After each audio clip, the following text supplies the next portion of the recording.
Сәлем филмейкер, қалың қалай? Мен осы видеода сенің мобилографияны үйреніп алған достарыңның жасап жүрген топ 3 қателігін айтатын болам.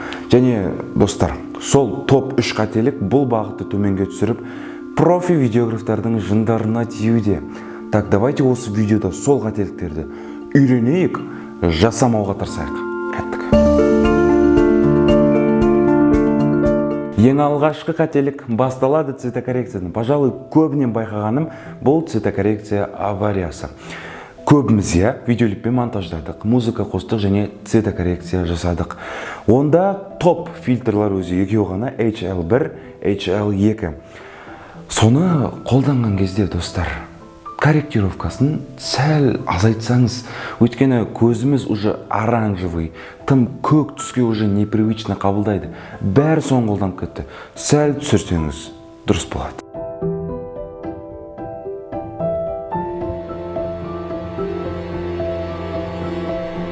Бұл примерді өзіңіз көргеніңіздей, цветокоррекция слишком артық.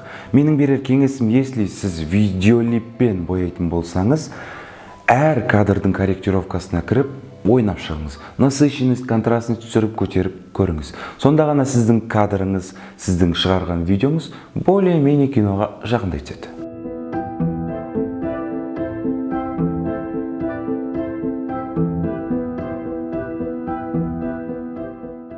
Екінші, тым артық эффекттерді қолдану. Мен оны детский эффекттерді атаймын.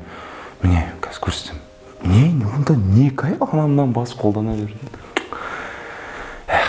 Көріңіздер.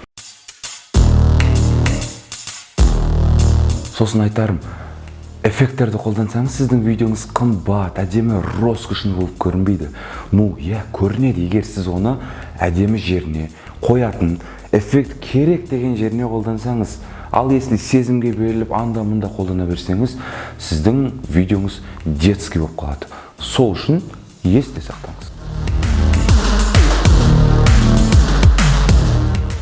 Үшінші, стабилизация. Білем, көбіңіз iPhone-ға түсіресіздер, бірақ предметканы жақындатып зуммен алған кезде, сонда да қолдарыңыз дірілдеп жатады. Ё-май.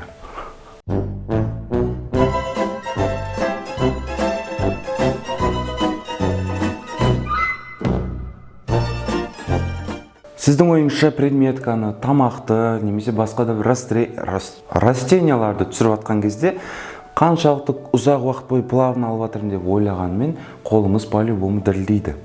Если ондай жағдайдан шығудың бір жолы бар, просто ала салу керек. Сонда ғана сіздің эффектный кадрыңыз обеспечен, достар. Егер видео пункттар ұнаса, сенің мобилографияны үйреніп алған достарыңа жіберуді ұмытпа.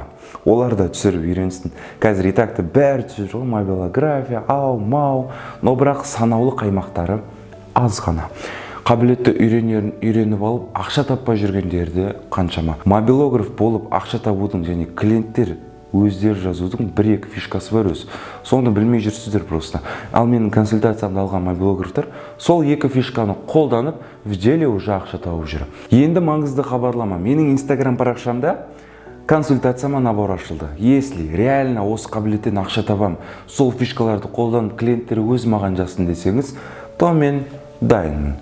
Өз біліміме сенімдімін. Ал сіз ше. Көріскенше.